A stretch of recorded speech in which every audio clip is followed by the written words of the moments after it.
Donc bonjour à toutes et tous, merci de nous rejoindre pour ce webinaire sur la chaleur renouvelable. Donc ce webinaire est organisé par le SYMPAC en partenariat avec l'ADEME, la CCI Hauts-de-France et la Chambre d'agriculture Nord-Pas-de-Calais. L'idée c'est d'organiser ce webinaire pour évoquer les filières et les opportunités financières pour les porteurs de projets, qu'ils soient publics ou privés, autour des projets de chaleur renouvelable. Vous allez voir, notre webinaire va se structurer en plusieurs interventions. L'idée, c'est d'abord de revenir sur les énergies renouvelables et la chaleur renouvelable pour vous donner des grands, des grands éléments et un peu des caractéristiques des différentes filières qui permettent de produire de la chaleur renouvelable. Et ensuite, on vous présentera plusieurs dispositifs d'accompagnement pour développer des projets d'énergie renouvelable. Et ces dispositifs seront présentés à la fois par le SYMPAC et l'ADEME, qui portent un contrat de chaleur renouvelable, la la CCI et aussi la Chambre d'agriculture. Vous allez voir que ça va être un webinaire avec des interventions croisées. Pour que le webinaire se passe bien, on vous demande de désactiver vos micros pendant les temps d'intervention pour pas qu'il y ait d'interférence, éventuellement de désactiver votre vidéo si vous le souhaitez. Il y a l'onglet, vous l'avez quand vous activez votre petite souris en bas, l'onglet conversation qui vous permet de réagir et de poser vos questions. Et vous aurez, si vous utilisez cet onglet conversation, le fil de discussion qui apparaîtra à la droite de votre écran. Donc nous, on sera attentif aux questions que vous allez poser au fil du webinaire. Donc n'hésitez pas à utiliser ce canal de discussion. On relaiera vos questions. Et puis vous verrez, il y aura aussi des séquences d'échange dédiées où là, vous pourrez prendre la parole directement en activant vos micros. Et une dernière chose qu'on vous propose, si vous souhaitez, euh, pour les personnes pour qui ce n'est pas le cas, renommer votre pseudo ou votre nom de Zoom. En passant votre souris sur votre petite fenêtre, vous avez trois petits points et vous pouvez vous renommer. Et là, n'hésitez pas à mentionner vos noms, prénoms, éventuellement la structure, l'entreprise ou la collectivité que vous représentez. Donc, ah, voilà, je suis passée un peu vite. Donc, vous présentez le programme qui nous occupe ce matin. Donc, comme je vous le disais, une introduction sur les énergies renouvelables thermiques. Où est-ce qu'on en est? Quelques chiffres. Et ensuite, un zoom sur les quatre filières qui sont concernées par le contrat de chaleur renouvelable. Là, c'est mon collègue Simon qui présentera ces éléments. Ensuite, la présentation du contrat de chaleur porté par le SYMPAC avec le soutien financier de l'ADEME. Une présentation des actions de la CCI, puis des actions de la Chambre d'agriculture. Et enfin, un rappel pour vous montrer comment vous pouvez bénéficier du contrat de chaleur renouvelable. On a voilà, un petit formulaire à vous transmettre et on vous le transmettra pendant, à l'issue du webinaire. Ben, Simon, je te laisse la parole pour l'introduction sur les énergies renouvelables. Ton micro, il est coupé, Simon. En effet. Donc, bonjour à tous. J'en ai fait vous faire un petit cadrage pour vous préciser quoi on est des énergies renouvelables, c'est un petit panorama et vous expliquer du coup dans le même temps les intérêts et le pourquoi de ce contrat de chaleur renouvelable. Rapidement pour Simon, revenir je sur la suis situation. désolée de te couper, j'ai l'impression que le son est... C'est difficile de t'entendre. D'accord, très bien. Et ça ne s'améliore pas du coup là, je dis. Une petite solution. C'est comme s'il y avait des échos, je ne sais pas si c'est le cas que pour moi. Est-ce que Julie, de votre côté, vous entendez bien? On a également cet écho qui résonne. Ouais. Très bien. Est-ce que c'est mieux comme ceci? Oui, Super. tout à fait. Parfait. Du coup, donc pour revenir sur ce petit panorama, on est dans un contexte en France, à échelon national, de retard fort sur les énergies renouvelables, à savoir que la France est le seul pays en Europe qui n'a pas obtenu ses engagements et ses objectifs de production énergétique en 2020. On était actuellement à 19% de la production française d'énergie qui était assurée par les renouvelables contre 23 fixés. Et donc ce retard, pour le combler, il y a un gros besoin d'accélération. Dans le même temps, on continue à maintenir notre dépendance aux énergies fossiles, qui dans le même temps sont également des énergies importées, ce qui pose des questions environnementales fortes, mais aussi des enjeux géopolitiques et énergétiques très importants. Et dans le même temps, on est en retard aussi sur la sobriété. L'idée de moins consommer avec des objectifs forts en termes de rénovation énergétique, par exemple. Mais là encore, les résultats ne sont pas forcément au rendez-vous, malgré des contraintes fortes et des réglementations qui sont mises en place, notamment le décret tertiaire qui s'adresse aux entreprises. Et en parallèle de tout ça, depuis 2020, une forte hausse du coût de l'énergie, notamment impulsée par les fossiles et spécifiquement par le gaz. Et on y reviendra un peu plus tard, parce que le gaz, c'est une énergie qui est principalement utilisée pour se chauffer. Et donc, c'est un impact particulièrement important, notamment sur les ménages, les entreprises, mais aussi les ménages du territoire, tout le territoire. Et donc, en parallèle de ce panorama on va dire, de forts enjeux et de grosses difficultés, on a la solution des énergies renouvelables qui peuvent justement agir comme un amortisseur de crise, parce que ça permet des retombées économiques pour les territoires, via différentes taxations pour l'État, et que pour les entreprises, les particuliers, ça permet tout simplement d'assurer une constance plus importante du coût d'énergie et de réduire en fait tout simplement ces factures énergétiques par rapport aux différentes énergies fossiles qui, elles, sont beaucoup plus fluctuantes et dont le prix ne fait qu'augmenter. Et à cela, il faut ajouter évidemment l'importance des énergies renouvelables pour nous assurer la production d'une énergie décarbonée, qui est l'enjeu fixé par la transition, pardon, la politique française, européenne et mondiale. Vous savez, il y a la COP28 qui s'est fermée il y a peu, et donc chaque jour, on essaie de maintenir des objectifs de plus en plus élevés pour limiter l'impact du réchauffement climatique qui se fait sentir sur le territoire, notamment avec les importantes inondations qu'on a pu observer ces dernières semaines et ces derniers mois. Donc, comme je vous l'ai dit, donc, il y a des lois et des dispositifs nationaux qui sont mis en place, et il y a également des aides. Et c'est ce qu'on va évoquer un peu plus tard avec le contrat de chaleur renouvelable thermique. Mais avant ça, on va vous dresser un petit panorama des différentes énergies renouvelables, sans forcément se concentrer uniquement sur ce qui est production de chaleur, pour vous faire la distinction finalement, qu'est-ce qu'une énergie renouvelable de chaleur électrique, pour qu'on se mette un peu plus au clair sur de quoi on parle. Sur la slide, sur celle-là exactement, on voit, on va dire 7 sources de production d'énergie renouvelable qui sont pas exhaustives, mais qui constituent les les principales sources d'énergie mobilisables sur le territoire. On a ce que vous connaissez, je pense assez bien, le solaire photovoltaïque, l'éolien et l'hydroélectricité, donc qui permettent de convertir le rayonnement solaire, la force du vent et de l'eau pour produire de l'électricité.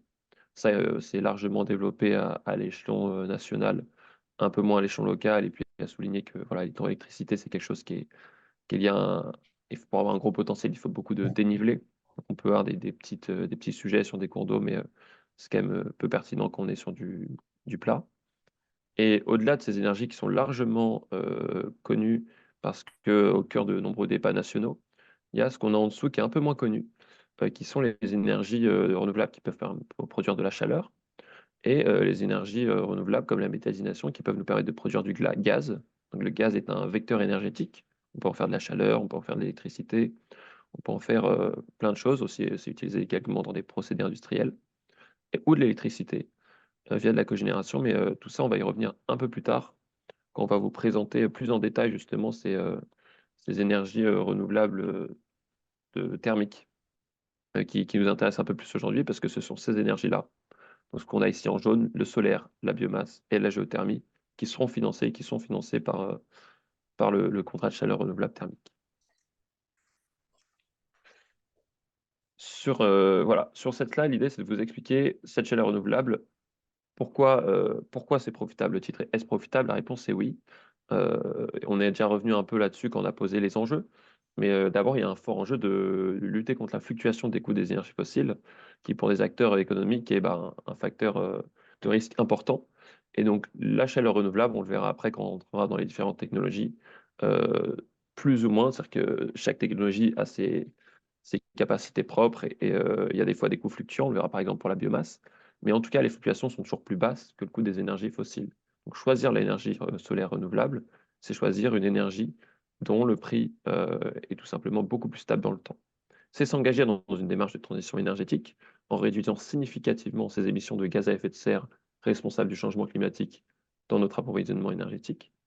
Et c'est également participer à une dynamique locale, puisqu'on le verra, mais qui dit production d'énergie renouvelable solaire, thermique, pardon, c'est de la production locale, à mettre en parallèle avec, par exemple, un gaz qu'on va importer de Russie ou du nord de l'Europe ou du Maghreb.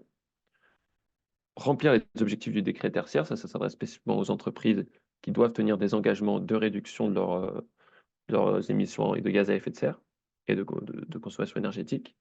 Contribuer au développement des énergies renouvelables en France pour participer à l'effort national et atteindre les objectifs forts qu'on s'est fixés. Et s'inscrire, là, c'est encore pour les entreprises, dans une démarche RSE qui est valorisable. Et enfin, développer une image de marque, sensibiliser votre clientèle et votre réseau. Et on reviendra aussi, je reviens sur le petit point de dynamique locale. Ça peut notamment permettre de soutenir ou de faire émerger des filières locales. On peut penser ici au bois énergie, mais aussi à la biomasse agricole qui sera évoquée un peu plus tard.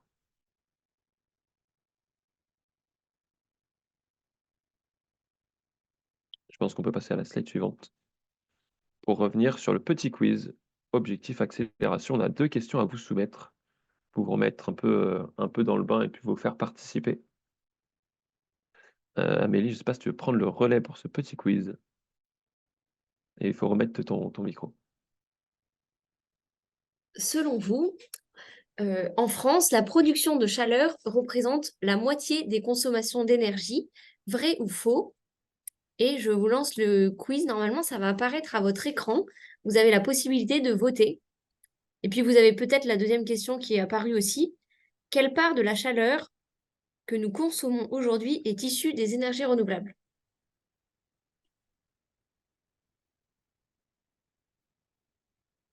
Alors, on voit que vous commencez à voter. La moitié, ça serait beaucoup, puisqu'on utilise aussi l'énergie pour se nourrir, pour se déplacer, euh, pour faire beaucoup de choses. En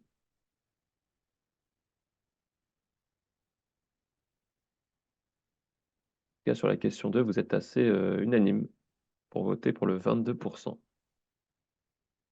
Ce qui serait la part la moins importante. C'est assez pessimiste comme vote.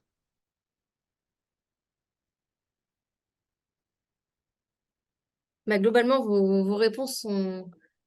Vous avez bien répondu, donc vous avez sûrement déjà des, des- des- des bonnes connaissances. Je vous propose qu'on continue euh, avec la partie plutôt sur les différentes filières. Oui. Pardon. Ah oui, non, avant des données sur le territoire.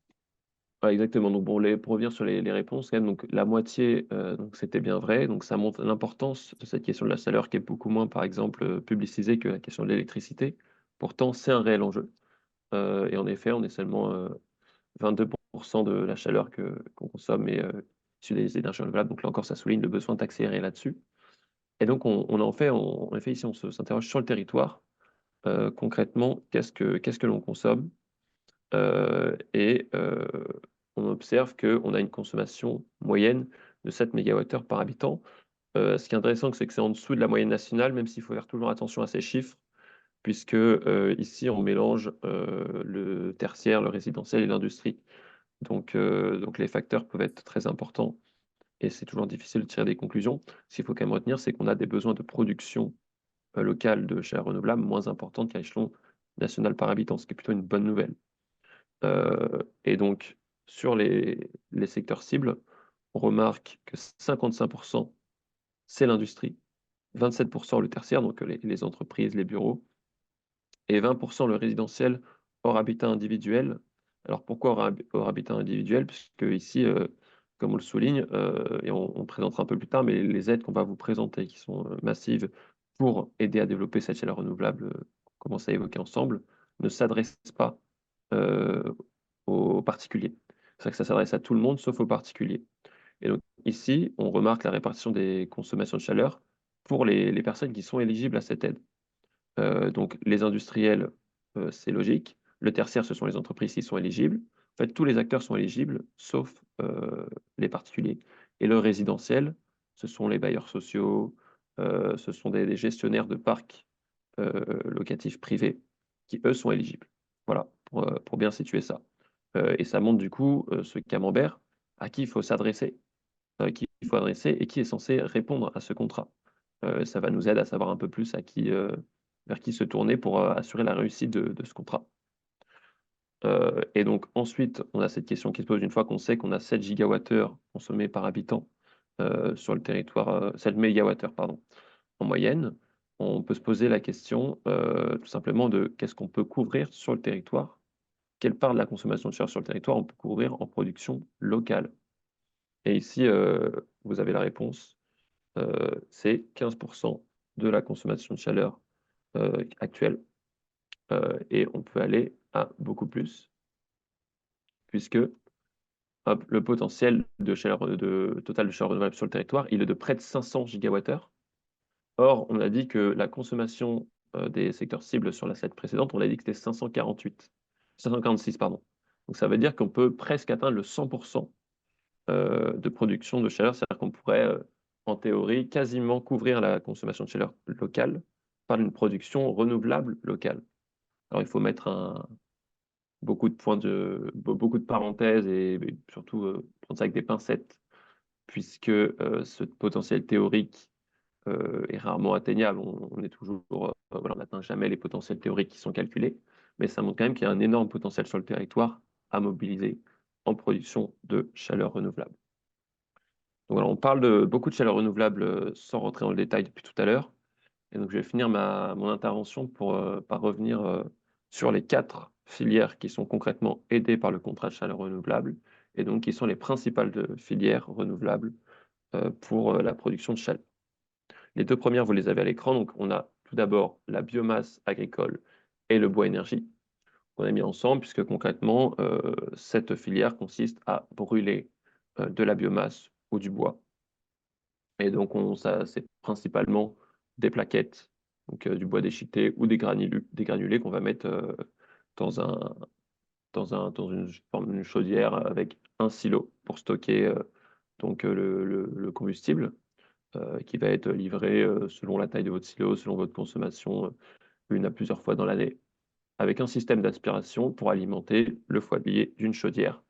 Et voilà, ce système, c'est un chauffage central qui peut chauffer un bâtiment, une pièce, mais qu'on peut aussi relier à un réseau de chaleur pour potentiellement chauffer plusieurs bâtiments. Les avantages de cette énergie, c'est le coût des plaquettes de bois relativement faible. Le bois, on le verra par rapport aux autres énergies renouvelables qu'on va vous présenter, c'est comme il y a une matière première qu'il faut mobiliser, dans les filières ENR, c'est quand même ce qui est le plus variable en termes de prix. Pour autant, on n'est pas du tout dans les variations de prix qu'on peut observer sur les énergies fossiles.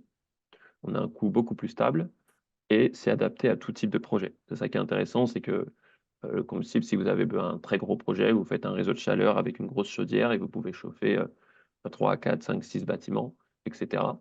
Alors que si vous avez un tout petit besoin, bon, bah, on a l'image du poêle que vous avez peut-être chez vous dans votre salon. On peut aussi répondre à des petits besoins. Le point d'attention quand même, c'est qu'il faut avoir un espace de stockage très important, notamment pour les gros projets. Il y a un besoin d'avoir une petite vigilance, même si sur les dernières installations, il suffit de respecter le label flamme verte. Mais voilà, pour assurer la qualité de l'air, il faut des bons équipements. Et enfin, ça rejoint la question de la logistique sur l'approvisionnement.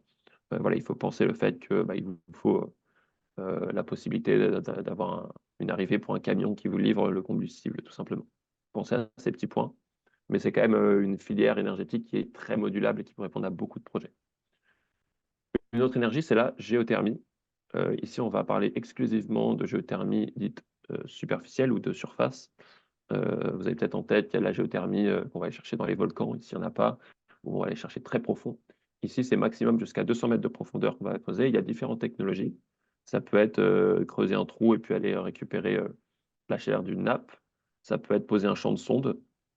Il y a différentes technologies, mais en gros, elles se rejoignent à peu près toutes dans leurs avantages et leurs points d'attention, avec là pour le coup à l'accès à une énergie constante, puisqu'on va récupérer l'énergie du sol qui est très peu, une installation très discrète puisqu'elle est en profondeur, une maintenance assez faible avec une longue durée de vie, et l'intérêt aussi, c'est que donc, vous fonctionnez en fait avec une pompe à chaleur qui va restituer et amplifier la chaleur du sol en récupérant les calories du sol, Et donc, ces pompes permettent de générer du chaud et générer du froid en hiver, et du froid en été, pardon. Donc, ce qui est extrêmement important, parce qu'avec les effets du réchauffement climatique, on a notamment des grosses problématiques de rafraîchissement en été de plus en plus.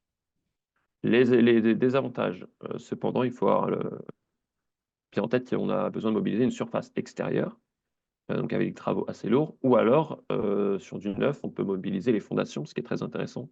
Donc ça s'adresse, beaucoup à des programmes plutôt neufs, si on fait, ce genre de solution. Et enfin, il faut avoir, en tête qu'il y a un budget, un investissement très important à amener au départ.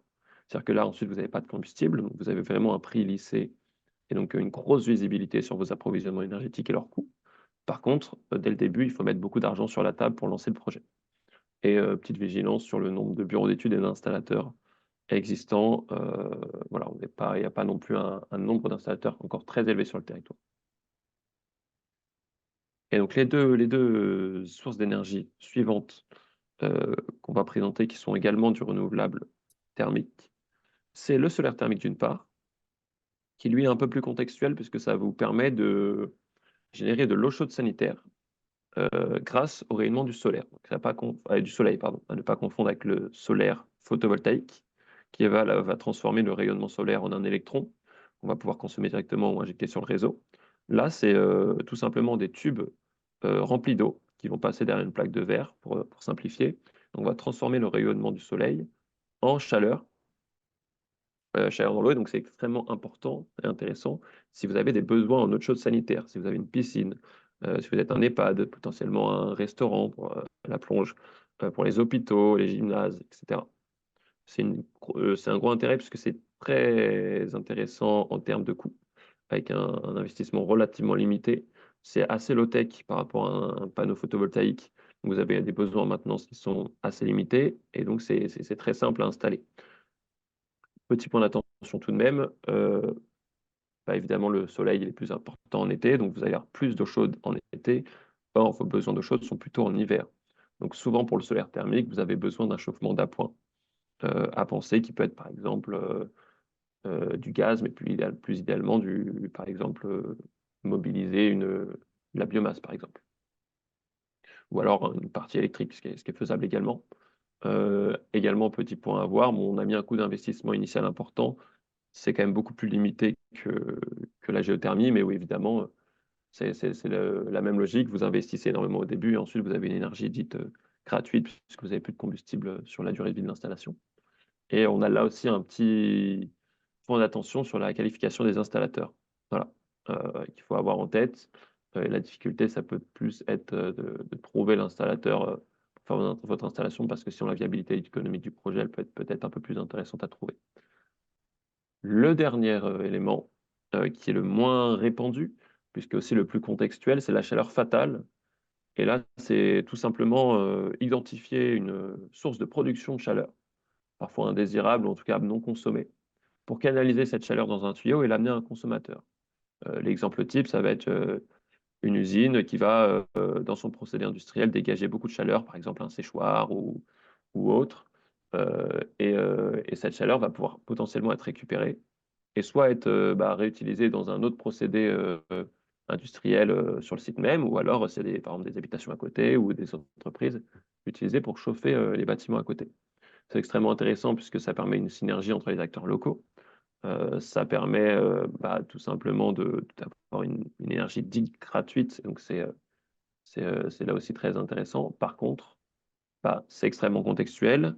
Il faut avoir, c'est pas partout qu'on trouve des sources de production de chaleur fatale très importantes. Et il y a parfois une inadéquation temporelle entre la production de chaleur. Imaginons que vous êtes une usine et que vous ne fonctionnez pas au 3-8 et que uniquement en journée, il n'y a pas de chaleur le soir pour chauffer si jamais ce sont des logements qui sont alimentés. Et puis pareil, les gisements sont difficilement connus. Donc voilà, il faut avoir en tête la possibilité de mobiliser cette source d'énergie, même si elle est beaucoup moins évidente que les trois autres, qui sont beaucoup plus adaptables à tout type de projet. Moi, j'en ai fini de ma petite présentation. Je n'ai pas regardé le chat pour savoir si vous aviez fait remonter des questions, mais si vous en avez, c'est le moment de les formuler.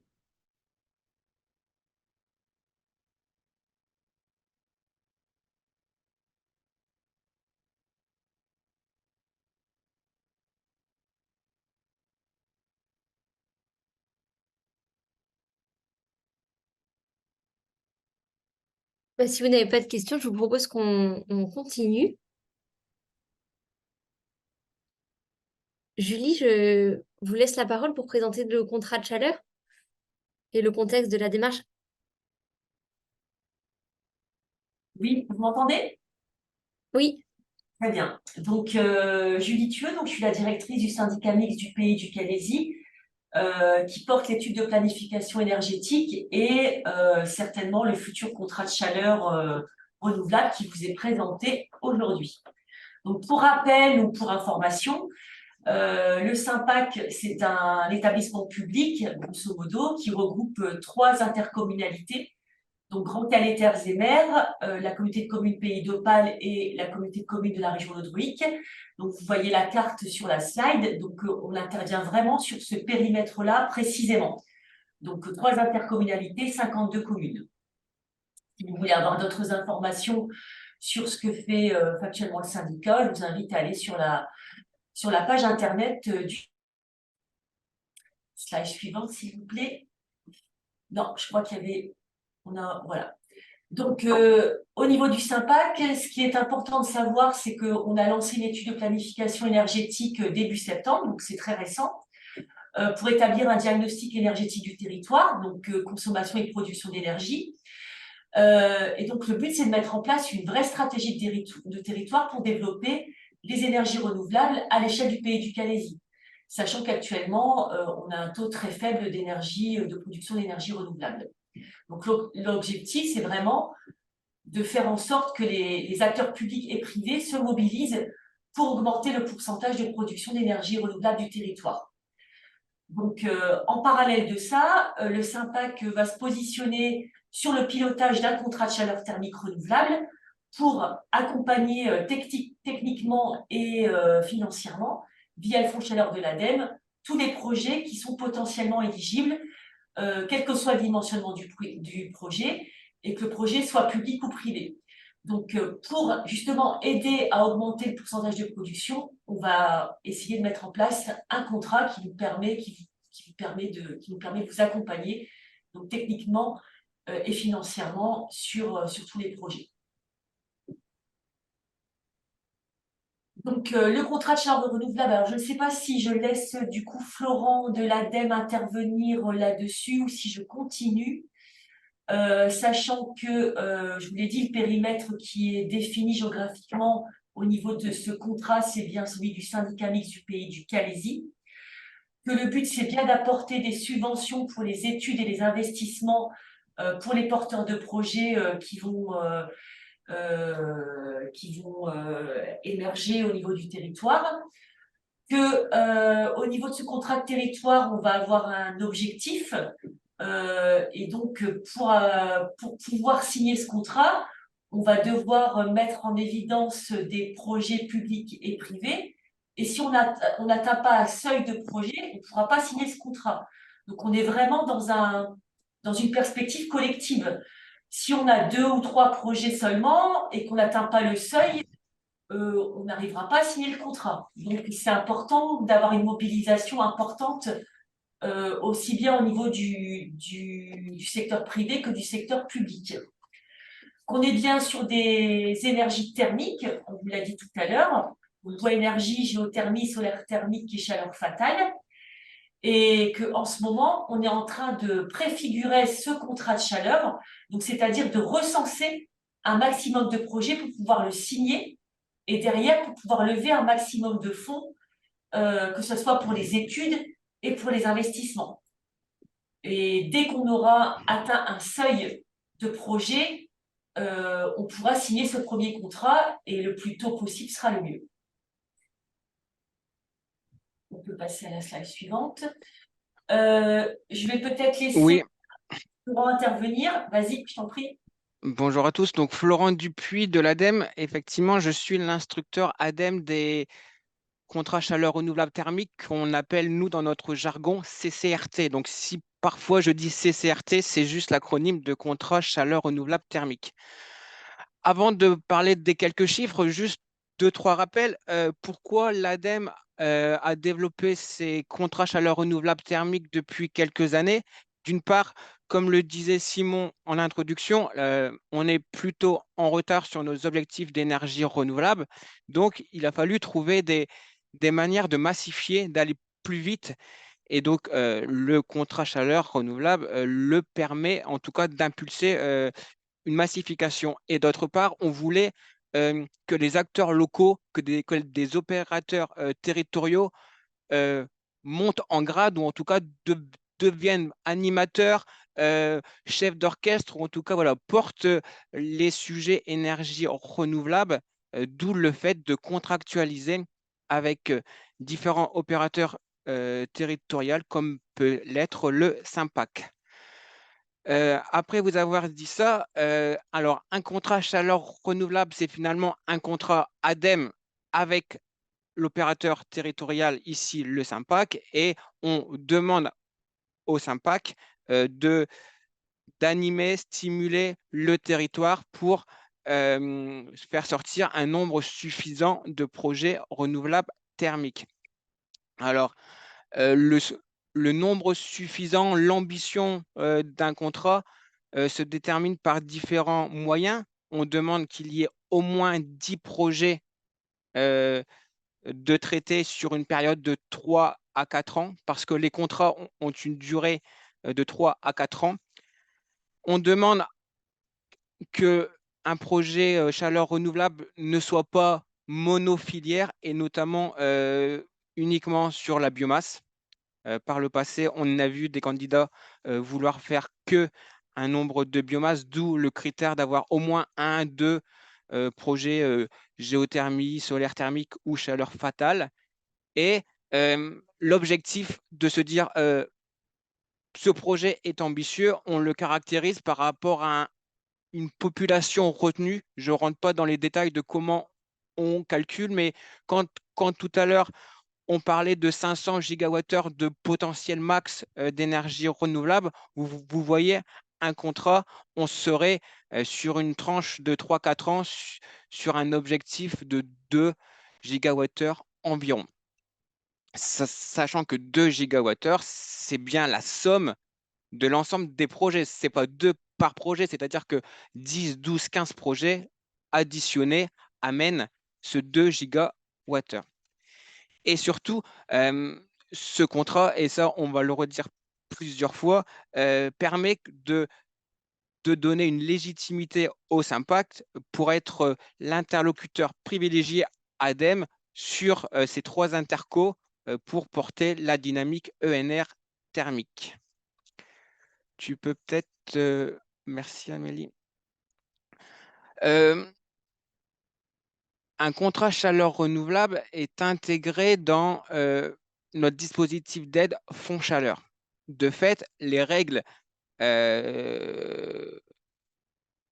du contrat chaleur renouvelable sont les mêmes que les règles du Fonds Chaleur, excepté quelques petits avantages. En tout que je vais lister juste après, vous inquiétez pas, pour vous dire que peu importe votre structure juridique, que ce soit public, privé, bailleur, agriculteur, entre guillemets, dès lors que vous avez un SIRET, vous pouvez prétendre au dispositif contrat chaleur renouvelable.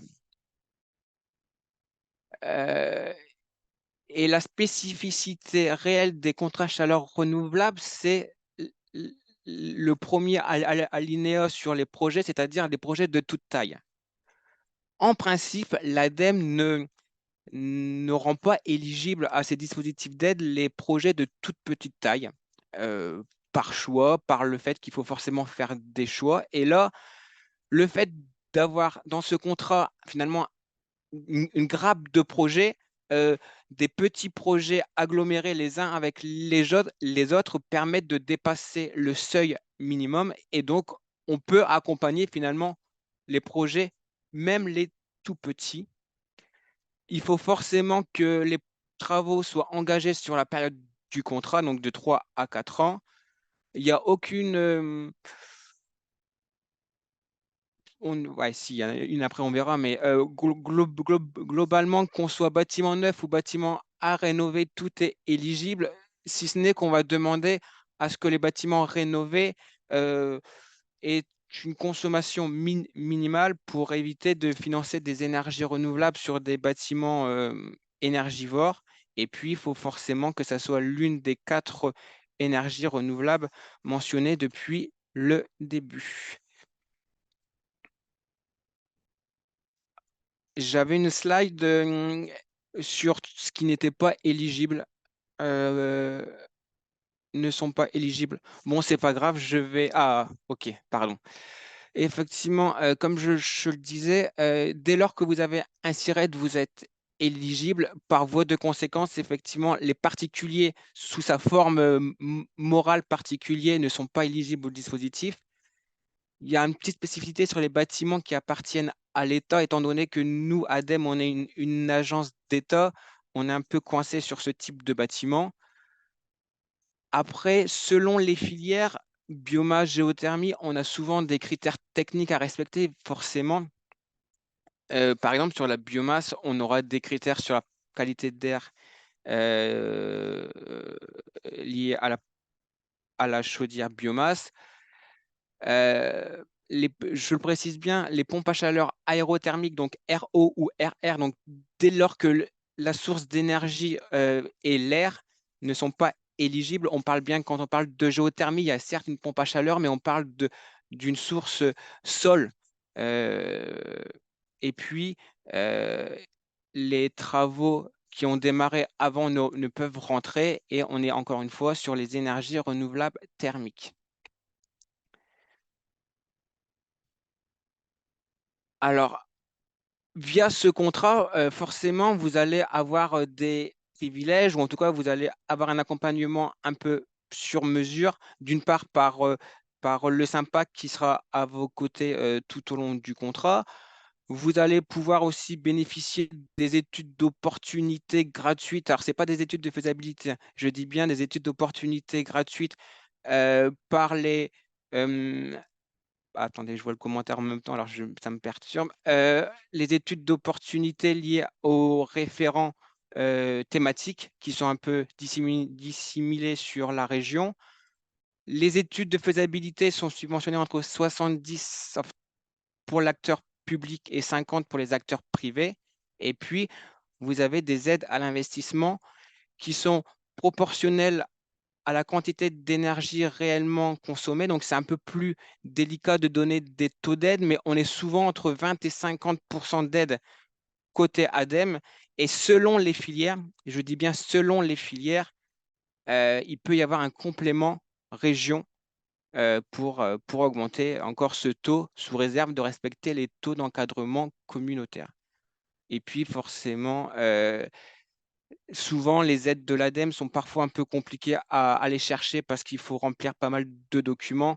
Là, le fait que le SYMPACT vous propose ces services pour vous aider sera grandement apprécié lors des dépôts futurs.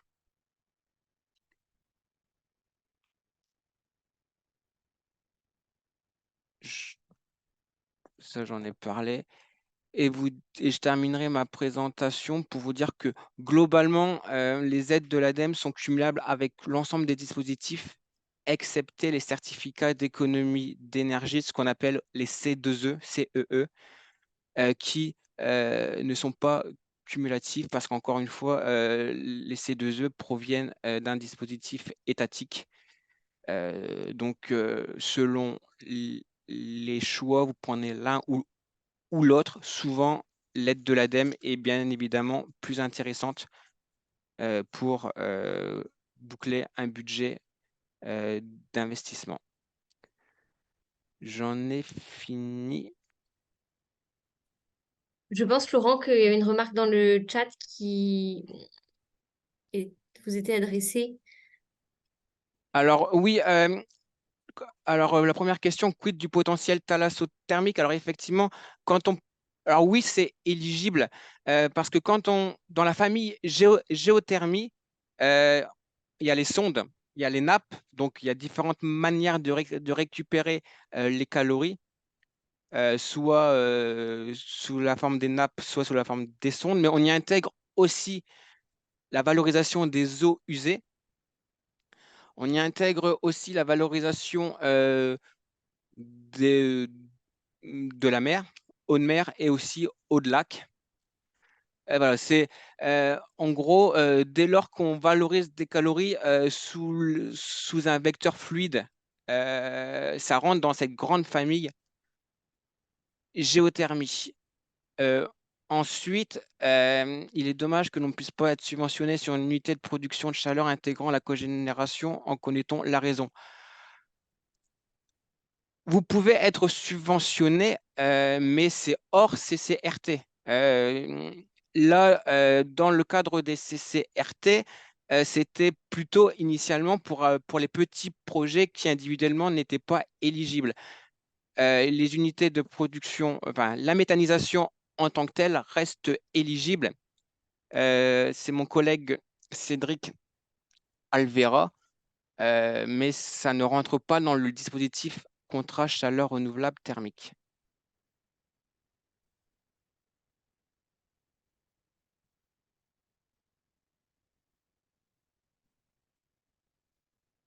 Alors, bon, si vous avez d'autres questions, n'hésitez pas, on a encore du temps hein, pour parler du CCRT. C'est vraiment important que vous compreniez bien comment le contrat fonctionne, qu'est-ce qui concerne, qu'est-ce qui ne concerne pas, et ensuite que vous puissiez vous manifester au SYMPAC si vous avez un projet ou si vous réfléchissez à un projet. Pour être sûr qu'on a bien compris de quoi il en retournait, on a préparé un petit quiz ah, que je vous partage rapidement. Donc, normalement, vous avez les questions qui arrivent. J'espère que vous n'avez pas vu les réponses. Les études d'opportunité sont-elles gratuites? Oui ou non? Les opérations des particuliers sont-elles éligibles? Oui, non. Et enfin, est-il possible de commencer les travaux en 2023?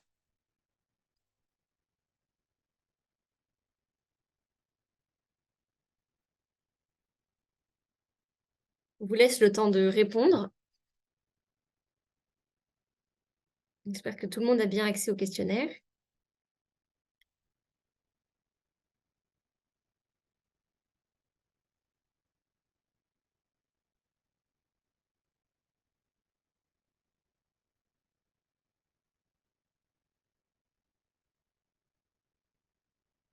Donc, pour la première question, les études d'opportunité sont gratuites durant toute la phase de préfiguration du contrat de chaleur. Donc ça, c'est vraiment oui. Ça a été présenté par Florent, les opérations des particuliers ne sont pas éligibles, à moins d'être, enfin non, les opérations individuelles ne sont pas éligibles. En revanche, un particulier peut être concerné par un projet dans son habitat si l'habitat est géré, c'est un logement collectif géré par un bailleur, mais ce ne sera pas un projet particulier. Et ensuite, est-il possible de commencer les travaux en 2023? La réponse est non, puisque le calendrier vous a été présenté tout à l'heure. Je reviens juste sur les... Qu'est-ce qui est éligible ou qu'est-ce qui ne l'est pas, et puis le support vous sera transmis. Donc, ce qui est éligible, c'est les bâtiments collectifs, les entreprises, les équipements de collectivité et les acteurs agricoles.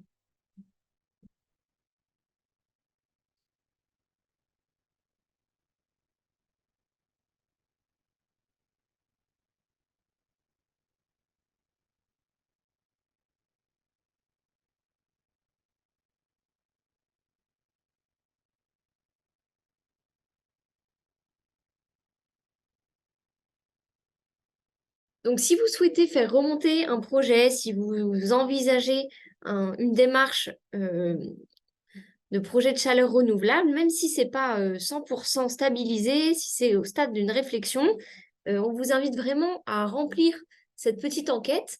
L'idée, c'est de faire connaissance avec vous, avec votre projet, pour ensuite pouvoir revenir vers vous et travailler le projet, le calendrier, voir si ça rentre dans le cadre du contrat de chaleur, comment est-ce qu'on peut articuler votre projet et la démarche. Donc, vous avez le QR code là, vous pouvez prendre en photo avec le téléphone, mais il y a aussi le lien que je ne sais pas comment faire, mais j'aimerais vous mettre dans le... Bon, Non, bon, là, est-ce que vous avez encore mon écran ou vous avez toujours le PowerPoint? Si On quelqu'un a peut. ton écran avec la barre. Enfin, on a ton écran, on n'a plus le PowerPoint. D'accord, bah donc ça super. Là, vous arrivez, si vous cliquez sur le lien, vous arrivez sur l'enquête, donc un petit laïus qui vous présente le contexte. Si vous avez oublié ou si vous souhaitez le diffuser, eh ben vous pouvez. Il y a le périmètre qui est expliqué, les projets éligibles qui sont expliqués, des contacts aussi. Et ensuite, il y a plusieurs champs à remplir pour vous présenter et ensuite préciser un peu plus votre projet. C'est assez simple. À ce jour, ce document il est vraiment pour identifier des projets, identifier des porteurs de projets. Ça, on ne vous demande pas de signer dans le contrat. Là, l'idée, c'est vraiment de savoir où est-ce que vous en êtes. Et ensuite, on ira plus loin ensemble. On vous accompagnera euh, autour de votre projet. Donc, je vous mets le lien dans le chat.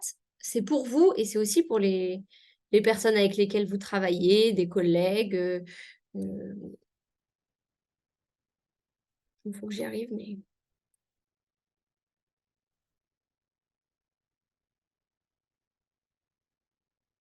voilà, le lien est sur la conversation.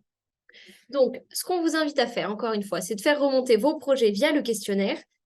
Encore une fois, si ce n'est pas 100% stabilisé, c'est pas dramatique, de diffuser les informations et donc le lien de cette enquête aux potentiels porteurs de projets que vous connaissez.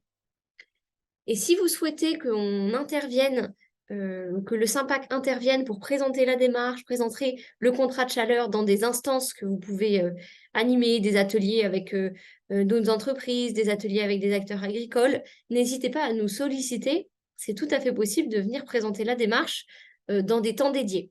Ça peut être un événement en visio, ça peut être un événement en présentiel. Et pour ça, on vous demande de contacter Julie, qui est vraiment l'interlocutrice privilégiée du SYMPAC sur cette démarche. Ah, il y a une question de Léo. Pour les projets thermiques éligibles au fonds chaleur en direct, doivent-ils passer également par le SYMPAC? Là, Florent, je veux bien que vous apportiez la réponse. Oui, oui. Après, tout dépend du calendrier. Effectivement, si le projet, enfin, euh, on passe par le Sympact déjà pour être identifié et vous regardez s'ils ont leurs 10 projets, etc. Mais sur le principe, oui, ça passera par le Sympact au travers d'un CCRT. Si le CCRT venait à prendre quelques mois de retard et que le projet est hyper urgent et que le CCRT n'est pas encore signé avec le Sympact, effectivement, c'est un échange direct avec moi après en avoir informé Julie. Mais en principe, oui, les projets sur le Sympact seront remontés par Julie.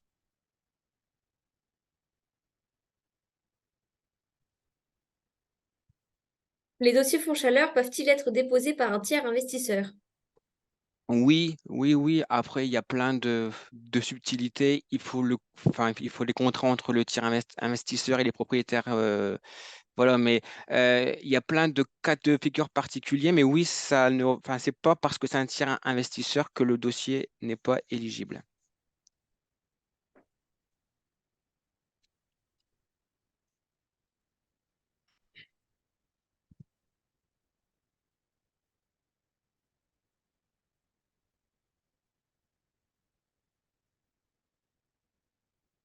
Je vous propose qu'on passe maintenant à la séquence de la CCI pour vous présenter les financements via le programme REF 3 Financement. Et Florence, du coup, je vous laisse la parole. Alors, bonjour à tous. Donc, je suis Florence Schwab, chef de projet REF 3 Financement au sein de la CCI. Si on peut faire défiler, merci. Donc, comme vous le savez, REF 3, c'est une dynamique régionale de transformation économique et de transition écologique dans les Hauts-de-France.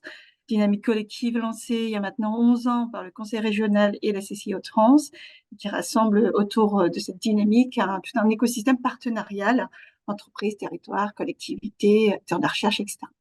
Alors, en tant que CCI, notre mission est d'accompagner la transition écologique des entreprises et le développement des territoires.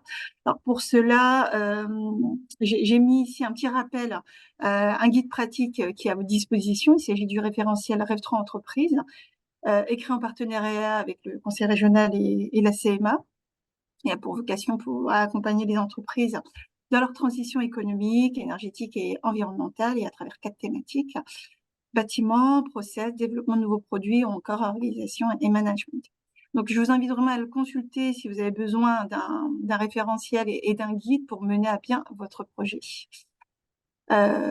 Voilà, donc un petit focus sur l'expertise CCI REV3. Donc, il faut savoir que la CCI met à votre disposition, juste avant s'il vous plaît, à disposition un ensemble d'expertises pour accompagner les entreprises sur les territoires, donc aussi bien la transformation, de passer sur des énergies renouvelables, bioéconomie, RSE ou encore gestion de l'eau. Et la référente REV3 territoire sur Calais, c'est Magali Tribondo, donc CCI Littoral. Et d'ailleurs, son bureau se trouve à la CCI de Calais. Donc, elle est vraiment à proximité. Sur les offres CCI REV3, donc, ça comprend un éventail de services assez large, hein, allant de la sensibilisation à la formation action jusqu'au diagnostic et jusqu'à des missions de conseil. Donc, je vous ai mis ici un petit tableau récapitulatif des différents services et de prestations qu'on peut proposer au sein de la Chambre. Avec un petit focus, enfin, je propose 2 focus sur un dispositif. D'abord sur le booster transition environnementale. L'idée, c'est de faire le point sur la performance environnementale de l'entreprise, de recenser et d'analyser les différents flux et de pouvoir détecter des premières actions prioritaires, toujours à travers un diag 360. C'est surtout d'évaluer les priorités. C'est 2 jours d'accompagnement qui peuvent être pris en charge à travers un booster qu'on appelle transition environnementale. Si vous n'avez pas bénéficié de ce premier booster, il est inclus par une prise en charge du conseil régional. Et si vous avez déjà bénéficié de ce booster dans les 2 ans, il est facturé 150 € le suivant. La condition, c'est que pour bénéficier de cet accompagnement spécifique, il faut que l'entreprise ait plus de 3 ans et moins de 20 salariés. Un autre accompagnement plus spécifique, c'est l'accompagnement éco-production. Donc, la slide suivante, s'il vous plaît. Donc, l'accompagnement éco-production vise justement à sensibiliser les chefs d'entreprise aux enjeux REV3, à identifier des opportunités pour intégrer les démarches développement durable dans les principes de l'entreprise et sa stratégie, et surtout à bâtir un plan concret. Donc, ça peut être un accompagnement qui va de 1 à 10 jours avec un tarif jour appliqué en fonction du besoin de l'entreprise. On va terminer avec un focus sur REV3 Financement. Donc, il existe différents outils financiers pour accompagner vos projets. Donc, ça va du capital, dette, en passant par les subventions, en sachant que des outils ont été créés et portent le nom REV3. Par exemple, REV3 Capital, qui est un fonds d'investissement. On vient investir à côté du chef d'entreprise en fonds propres, quasi-fonds propres, sur des projets de PME, PMI, avec des tickets d'investissement de 1 à plusieurs millions d'euros, donc 1 à 3 millions et 500 000 € en dérogatoire. Il y a également d'autres acteurs comme la Séménergie Hauts-de-France qui peut venir être partenaire sur des projets également de développement ENR. Là, j'ai cité 2 fonds d'investissement spécifiques de la région, mais il existe également d'autres fonds de l'écosystème financier. La dette, donc pareil, des outils qui portent le nom REV3, donc un livret REV3 et un prêt REV3 porté par le Crédit Coopératif. Le livret REV3 a recueilli auprès de clients particuliers et associatifs plus de 4000 ouvertures de livrets et donc un encours collecté d'un peu plus de 80 millions d'euros, fléchés vers des projets REV3, donc ça fait des projets de transition, de transformation d'une PME qui a besoin justement d'être plus vertueuse en termes de consommation d'énergie ou de transformation de business model. mais on peut également citer d'autres solutions de financement comme le prêt vert ADEME, le prêt vert BPI, ou encore des prêts plus spécifiques sur les économies d'énergie. Et enfin, pour terminer, des subventions, il y en existe bien sûr pléthore, mais là j'en ai sélectionné quelques-uns comme le Fratri, hein, la subvention REV 3, Conseil régional et ADEME sur cette enveloppe, c'est 26 millions d'euros par an sur des projets d'entreprise, de collectivités, des projets surtout d'innovation énergétique. Voilà, on retrouve également d'autres dispositifs comme le FEDER ou encore d'autres fonds européens. Je ne vais pas citer le fonds Chaleur parce qu'on en a déjà parlé et Florent est donc le spécialiste. Néanmoins, j'aurais pu rajouter également le fonds de transition juste sur l'économie circulaire. Mais voilà, tout ça pour dire que au sein de la chambre, au sein de la CCI, c'est vraiment une mission d'accompagnement d'un premier niveau qui est un diagnostic rapide des dispositifs pour identifier justement des sources potentielles et des mises en relation. Et si vous avez besoin d'un accompagnement plus poussé pour structurer votre projet ou avoir une aide au dépôt de dossier, on peut vous orienter vers les conseillers de territoire qui peuvent vous accompagner sous la forme de prestations. Voilà, Amélie, pour ma présentation. Si vous avez des questions, n'hésitez pas aussi à vous saisir du chat. Les coordonnées de Florence sont sur cette slide et puis on vous le transmettra dans le support de la présentation à l'issue du webinaire.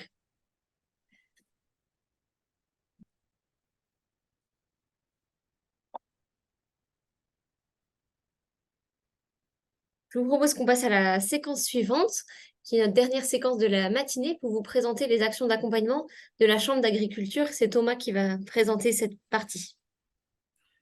Donc, bonjour à tous, donc Thomas Levaux. Donc, moi, je suis conseiller énergie biomasse à la Chambre d'agriculture du Nord-Pas-de-Calais. Donc, conseiller énergie biomasse, je m'occupe donc de la méthanisation, mais également de la biomasse agricole. Donc, voilà, donc le but, nous, la Chambre, c'est l'accompagnement des agriculteurs et des collectivités sur les énergies renouvelables, donc dans le cadre du SIMPAC. Donc, le rôle de la Chambre d'agriculture, donc, nous, on a un accompagnement institutionnel donc, du local au national. C'est-à-dire que globalement, voilà, on peut porter un projet dire à la plus petite échelle jusqu'à la plus grande échelle. Donc, également l'accompagnement technique des acteurs du territoire, donc agriculteurs, collectivités, globalement. On propose aussi des formations continues pour les agriculteurs et également des animations de groupe. Pour tout ce qui est accompagnement donc, sur les énergies renouvelables, donc, ce qui nous intéresse aujourd'hui, donc nous, on peut accompagner sur les panneaux photovoltaïques. En fait, on a une doctrine agricole sur le photovoltaïque en Nord-Pas-de-Calais, donc éditée par la Chambre d'agriculture. On accompagne aussi également sur le volet méthanisation, donc que ce soit en injection ou en cogénération, et donc également sur la biomasse agricole.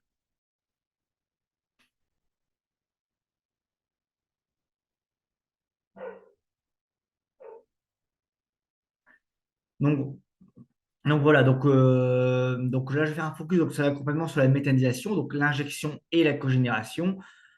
Donc voilà, même si dans le cadre de cette étude, c'est plus la cogénération qui serait concernée, étant donné que voilà, c'est une production de chaleur, mais notre accompagnement sur la cogénération ou l'injection, c'est le même accompagnement. Donc voilà, en fait, nous, la Chambre d'agriculture, on peut vous accompagner tout au long du projet, donc que ce soit l'émergence, la faisabilité, donc voilà, du projet à l'initial, hein.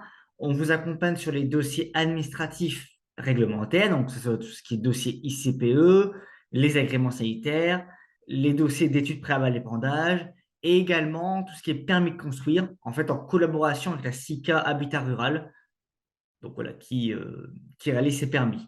On vous accompagne aussi également sur la demande de subvention, les formations, donc voilà, les différentes formations autour de la méta, l'accompagnement à la certification RED 2. Alors RED 2, globalement, c'est une certification qui s'inscrit en fait pour la durabilité de la biomasse. Et globalement, il y a un dossier à monter pour prétendre à cette durabilité. Et on réalise également le suivi agronomique des digestats, donc que ce soit tout ce qui est analyse, cahier d'épandage, prévisionnel, rapport d'activité et autres. Donc, en cogénération, hein, il y a donc la méthanisation voilà, classique et il y a aussi les microméthodes donc, voilà, qui peuvent être adaptées à des petites exploitations individuelles, notamment des exploitants qui qui voudraient seulement, par exemple, valoriser que leur lisier issu de leur exploitation.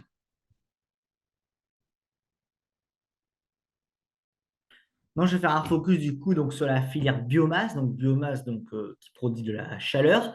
Donc, nous, la Chambre d'agriculture, on peut vous accompagner donc, sur la biomasse donc, dite agricole, donc que ce soit le bois ou encore le miscanthus. Alors, globalement, donc, ça peut être soit des projets, on va dire, individuels d'agriculteurs. Donc, voilà, nous, on peut intervenir auprès des agriculteurs, donc que ça soit sur la culture, donc son itinéraire technique, les différents débouchés qu'offre cette culture et la valorisation possible au sein de l'exploitation, et notamment, du coup, ici, en chaudière biocombustible.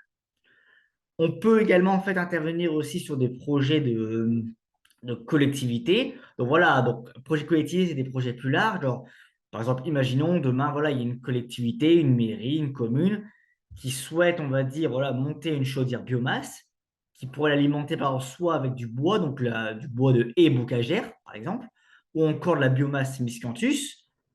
Donc voilà, nous, en fait, on peut intervenir auprès donc, des élus, donc via l'animation de réunions, on peut analyser les ressources locales, quelles ressources seraient on va dire, les plus adaptées au territoire. Via donc des partenariats, que ce soit de la prestation, de la convention, on peut aussi intervenir auprès des agriculteurs, par exemple du territoire de cette commune ou alors plus loin, donc tout en restant bien sûr dans une énergie locale. Donc pareil, encore une fois, on peut intervenir sur la culture, le débouché, sa valorisation. On propose également de la visite de site, donc que ce soit pour les élus, les collectivités, les agriculteurs. Donc voilà, ça peut être du témoignage sur la culture, donc voilà, la culture du miscanthus, son itinéraire technique, sa conduite, ou encore la gestion des haies. On propose aussi donc tout ce qui est visite de site pour le stockage de la biomasse. Parce que voilà, la biomasse agricole ou encore le bois, donc c'est des biomasses qu'il faut quand même stocker. Donc les conditions de stockage, on va dire les bâtiments existants en région, son utilisation en chaudière, et on propose également de la contractualisation entre les différentes parties pour vraiment sécuriser l'approvisionnement ainsi que le prix. Donc tout ça, bien sûr, en collaboration avec le SYMPAC.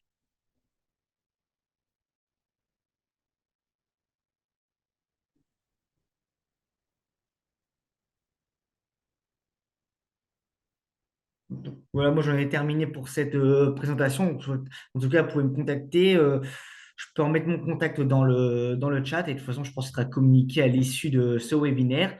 En tous les cas, n'hésitez pas à nous contacter si vous avez des questions voilà, sur la biomasse, sur la méta, ou passer par le SYMPAC pour qu'il nous relaie ensuite l'information. Voilà, merci à vous de votre écoute. Merci Thomas. Je ne sais pas si vous avez des questions sur cet accompagnement proposé par la Chambre d'agriculture.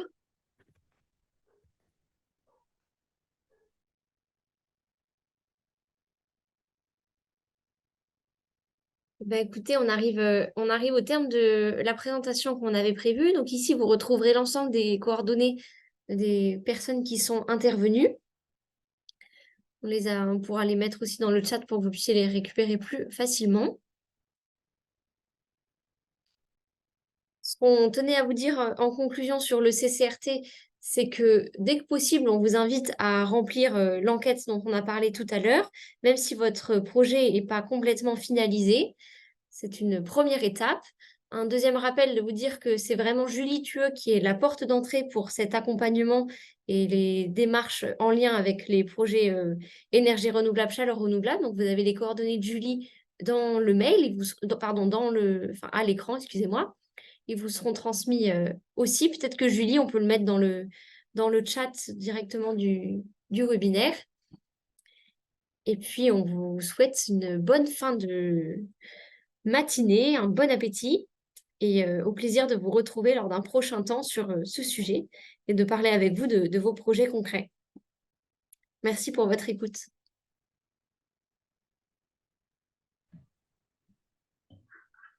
Merci beaucoup. Bonne journée. Bonne journée, à bientôt.